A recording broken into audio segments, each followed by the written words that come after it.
বাংলায় সরকারি কর্মচারীদের জন্য খুশির খবর, কারণ আগামী এক সপ্তাহের মধ্যে ঠিক 50% ডিএ পাওয়া যাবে, এমনটাই তথ্য উঠে এসেছে। তো কোন কোন ডিপার্টমেন্টে এই ডিএর পরিমাণটা বাড়তে চলেছে বা কোন কোন চুক্তিভিত্তিক কর্মচারীদের বেতন বাড়তে চলেছে এবং কোন কোন অর্থ দপ্তর নির্দেশ করেছে বেতন বাড়ানোর জন্য, তা আজকের ভিডিওতে জানতে পারবেন। তো ভিডিওটাকে স্কিপ করবেন না, প্রথম থেকে শেষ পর্যন্ত দেখবেন।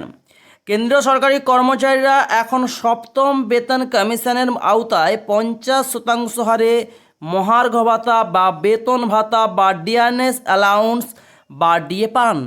সেখানে পশ্চিমবঙ্গের রাজ্য সরকারি কর্মচারীদের প্রাপ্ত ডিএর পরিমাণ মাত্র 14%। অর্থাৎ ফারাকটা কতটা বুঝতে পারছেন? 36% একটা পার্থক্য রয়ে গেছে রাজ্যের সঙ্গে কেন্দ্রের।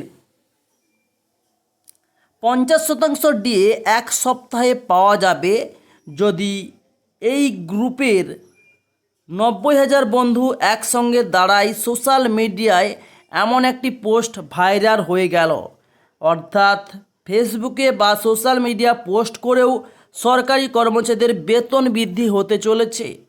রাজ্য সরকারি কর্মচারীর একটা ফেসবুক গ্রুপ রয়েছে, সেখানে পোস্ট করেন বিভিন্ন ব্যক্তি এবং সেখানেই পোস্ট করেছেন এমন আরও এক ব্যক্তি, যেখানে রাজ্য সরকারি কর্মচারীর সংগঠন দীর্ঘদিন ধরেই কেন্দ্র হারে মহার্ঘ ভাতা বা ডিয়ারনেস অ্যালাউন্স বা ডিএ দাবিতে আন্দোলন চালিয়ে যাচ্ছেন তারা।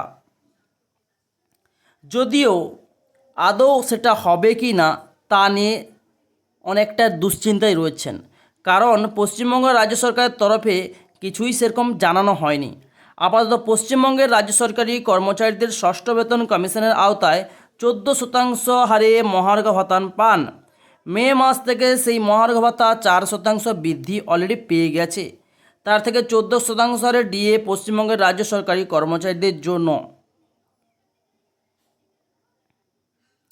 অন্যদিকে কেন্দ্র সরকারি কর্মচারীদের আপাতত সপ্তম বেতন কমিশনের আওতায় 50% হারে মহার্ঘ ভাতা বা ডিএ পান। 2024 সালের জানুয়ারি মাস থেকে তা কার্যকর হয়েছে। সেই সঙ্গে 50% হারে ডিএ কেন্দ্রীয় সরকারি কর্মচারীদের house rent allowance, travel allowance এবং বিভিন্ন ভাতাও বৃদ্ধি পেয়েছে।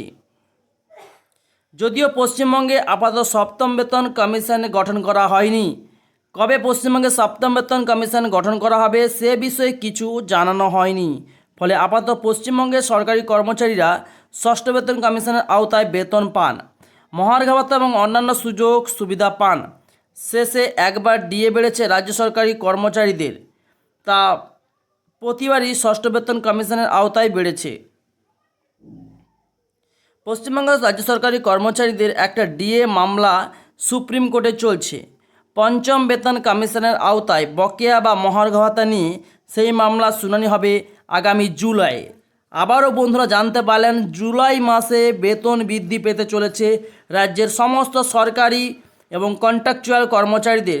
তো খুব শীঘ্রই খুশির খবর জুলাই মাসে আসতে চলেছে রাজ্য সরকারি কর্মচারীদের, যেখানে চুক্তিভিত্তিক কর্মচারীদেরও বেতন বৃদ্ধি হতে চলেছে, যেমন ICT, IT, data entry operator এবং বিভিন্ন দপ্তরে কর্মরত চুক্তিভিত্তিক কর্মচারীদের।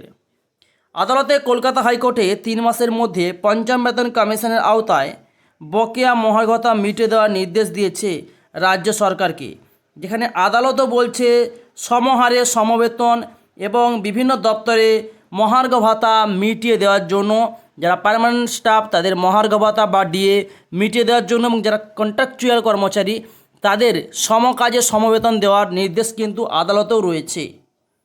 সেই পথে হাঁটেনি কিন্তু রাজ্য, দাখিল করেছে রিভিউ পিটিশন, সেটাও খারিজ হয়ে গিয়েছিল। তারপরে সুপ্রিম কোর্টের দ্বারস্থ হয় রাজ্য।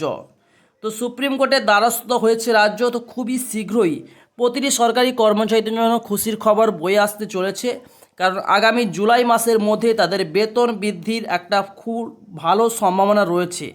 তো দেখা যাক কতটা সেই সম্ভাবনা কার্যকর হয়। তো আজকে ভিডিও এইটুকু, আবার একটা নতুন ভিডিওর সাথে আপনাদের সাথে দেখা হবে। তো thanks for watching my video.